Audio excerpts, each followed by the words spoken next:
साहिर लुधियानवी का शेर है। इस रेंगती हयात का कब तक उठाएं बार, इस रेंगती हयात का कब तक उठाएं बार। बीमार अब उलझने लगे हैं तबीब से, बीमार अब उलझने लगे हैं तबीब से। इस रेंगती हयात का कब तक उठाएं बार, इस रेंगती हयात का कब तक उठाएं बार।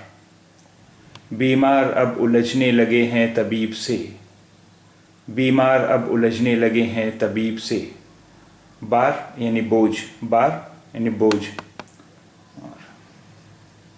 हयात यानी जीवन, हयात यानी जीवन, जिंदगी। तबीब वैद्य या हकीम, तबीब वैद्य या हकीम। इस रेंगती हयात का कब तक उठाएं बार, इस रेंगती हयात का कब तक उठाएं बार। बीमार अब उलझने लगे हैं तबीब से, बीमार अब उलझने लगे हैं तबीब से।